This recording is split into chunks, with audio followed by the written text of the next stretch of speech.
താലികെട്ടിന്റെ കൊട്ടും മേളവും കല്യാണ സദ്യയുടെ രുചിയുമില്ലാതെ കരുനാഗപ്പള്ളിയിൽ ആദർശ വിവാഹം. ജാതിമത ആചാര ആർഭാടങ്ങൾക്കെതിരെ കരുനാഗപ്പള്ളിയിലെ ദി ബ്രൈറ്റ്സ് ആണ് വിവാഹത്തിന് നേതൃത്വം നൽകിയത്.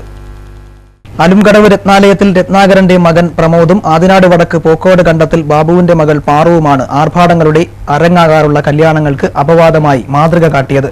സാമൂഹിക അസമത്വത്തിന്റെ പ്രധാന സൂചകമായി വിവാഹങ്ങൾ മാറുന്ന ഈ കാലഘട്ടത്തിൽ ജനങ്ങൾക്ക് മാതൃക കാട്ടുക എന്ന ഉദ്ദേശത്തോടെ അന്ധവിശ്വാസങ്ങൾക്കെതിരെ നിലകൊള്ളുന്ന കരുനാഗപ്പള്ളിയിലെ ദി ബ്രൈറ്റ്സ് എന്ന സംഘടനയാണ് ആർഭാടരഹിത ആദർശ വിവാഹമെന്ന ആശയത്തിന് പിന്നിൽ.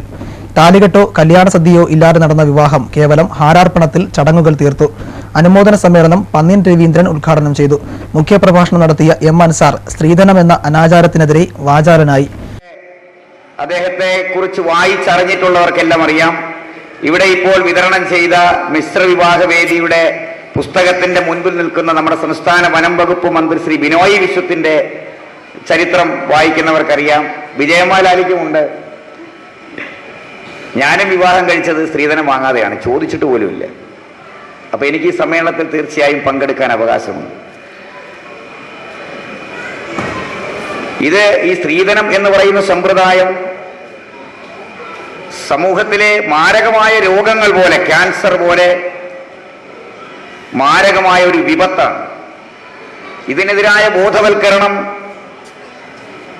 ഇതിനെതിരായ അഭിപ്രായ രൂപീകരണത്തിന് വേണ്ടിയുള്ള പ്രവർത്തനങ്ങൾ അതിശക്തമായി നടത്തേണ്ടിയിരിക്കുന്നു. കോടികൾ സ്ത്രീധനം വാങ്ങി വിവാഹം കഴിച്ചാലും ഒരു കുട്ടി ജനിക്കുന്നതിന് മുമ്പെയോ ജനിച്ചതിന് ശേഷമോ മനുഷ്യൻ മുഷിഞ്ഞ മുണ്ട് മാറുന്നത് പോലെ, പാമ്പുകൾ വേലി മാറുന്നത് പോലെ, കിളികൾ കൂടുമാറുന്നത് പോലെ വളരെ ലാഘവത്തോടുകൂടി ബന്ധങ്ങൾ അവസാനിപ്പിക്കാൻ തയ്യാറാകുന്ന മാന്യതയുള്ളവരെന്നും സംസ്കാരമുള്ളവരെന്നും പറയപ്പെടുന്നവരും വിശേഷിപ്പിക്കപ്പെടുന്നവർ പോലും അതിന് തയ്യാറാകുന്നു. എത്രയോ ചരിത്രങ്ങൾ, വലിയ വമ്പന്മാരുടെ ചരിത്രങ്ങൾ, പ്രശസ്തരായവരുടെ ജീവചരിത്രങ്ങൾ. ഞാൻ ഈ സമ്മേളനത്തിൽ പങ്കെടുക്കാൻ വരുന്നതിന് മുമ്പ് ഞാനും സലിംകുമാറും ഞങ്ങളുടെ മുനിസിപ്പൽ കൗൺസിലർമാർ ഏതാനും പേർ ഇരുന്ന് ചർച്ച ചെയ്ത വിഷയം സ്ത്രീധനം വാങ്ങുകയും വിവാഹം കഴിക്കുകയും ഏതാനും നാളുകൾക്ക് ശേഷം ഭർത്താക്കന്മാരാൽ ഉപേക്ഷിക്കപ്പെടുകയും ചെയ്യുന്ന C Ravichandran, Rajagopal Vakathanam, advocate T P Saleemkumar, N Surendran, G Santhosh Kumar തുടങ്ങിയവർ സംസാരിച്ചു.